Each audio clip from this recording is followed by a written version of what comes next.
এই দুজন আসামি অতি উৎসাহী হয়ে তারা কমান্ডিং পজিশনে থেকে এই দুটো দিন তাদের নেতৃত্বে রামপুরা এবং বনশ্রী এলাকায় হত্যাযজ্ঞ চলেছে।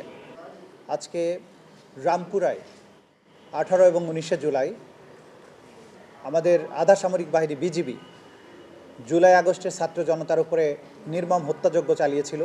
বিশেষ করে দুজন আসামি রেদওয়ানুল ইসলাম এবং রাফাত বিন আলম মুন এবং এর সাথে আরও দুজন পুলিশ অফিসার রাশেদ এবং আরও একজন, যাদের নিষ্ঠুরতা সাংবাদিকদের কল্যাণে গোটা জাতি গোটা দুনিয়া দেখেছে। যে অটোমেটিক রাইফেল দিয়ে সাবমেশিন গান দিয়ে নিরস্ত্র নিরীহ ছাত্র জনতার উপরে টার্গেট করে করে এই 2 দিনে 28 জনকে হত্যা করা হয়েছিল। সেই হত্যাকাণ্ডের দায়ে যে ফরমাল চার্জটি দাখিল করা হয়েছিল 4 জনের বিরুদ্ধে, সেই মামলাটির আজকে আনুষ্ঠানিকভাবে অভিযোগ গঠন করা হয়েছে এবং আগামী 20 জানুয়ারি প্রথম সাক্ষ্য গ্রহণের জন্য দিন ধার্য করা হয়েছে।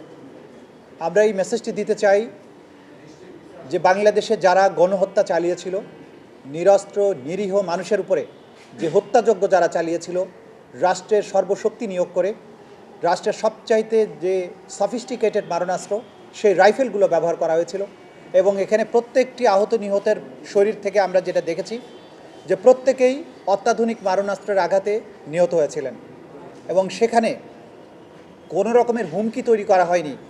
এই যারা তাদেরকে গুলি করেছিল তাদের উপরে কোনো হুমকি এই ছাত্র জনতা তৈরি করেনি, যদিও তারা একটা প্লি নেওয়ার চেষ্টা করেছিল যে টেলিভিশন ভবনকে রক্ষা করার জন্য তারা গিয়েছিলেন। কিন্তু যে সময়ে এই হত্যাকাণ্ডগুলো পরিচালিত হয়েছে, ছাত্র জনতা সবগুলোই টেলিভিশন সেন্টার থেকে অনেক দূরে অবস্থান করছিলেন, তাদের হাতে কোনো ধরনের অস্ত্র ছিল না, তারা কোনো রকম হুমকি তৈরি করেনি। কিন্তু যে বাহিনীর যে আসামি যারা তাদেরকে ট্রেন আপ করা হয়েছিল বাংলাদেশের সীমান্ত রক্ষা করার জন্য, কিন্তু তারা সেই ট্রেনিং এবং শক্তি আমাদের সন্তানদের উপরে, জাতির সবচেয়ে মেধাবী সন্তান যারা দেশকে ভালোবেসেছিলেন সেই সব ছাত্র জনতার উপরে তারা এটা প্রয়োগ করেছিলেন।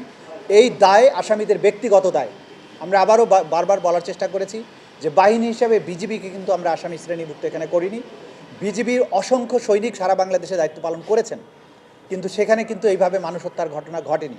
স্পেসিফিক্যালি এই দুজন আসামি অতি উৎসাহী হয়ে তারা কমান্ডিং পজিশনে থেকে এই দুটো দিন তাদের নেতৃত্বে রামপুরা এবং বনশ্রী এলাকায় হত্যাযজ্ঞ চলেছে। সে কারণে সমস্ত সাক্ষ্য প্রমাণ বিশ্লেষণ করে আদালত তাদের বিরুদ্ধে আনুষ্ঠানিক অভিযোগ আজকে গঠন করেছেন। ইনশাআল্লাহ 20 জানুয়ারি থেকে তাদের বিরুদ্ধে সাক্ষ্য গ্রহণ শুরু হবে এবং সাক্ষ্য প্রদানের মাধ্যমে আমরা বারবার যেটা বলছি, অকাট্য প্রমাণাদি ক্রিস্টাল ক্লিয়ার এভিডেন্স উপস্থাপনের মাধ্যমে আসামিদের যে সম্পৃক্ততা সেটা আমরা আদালতে প্রমাণ করব।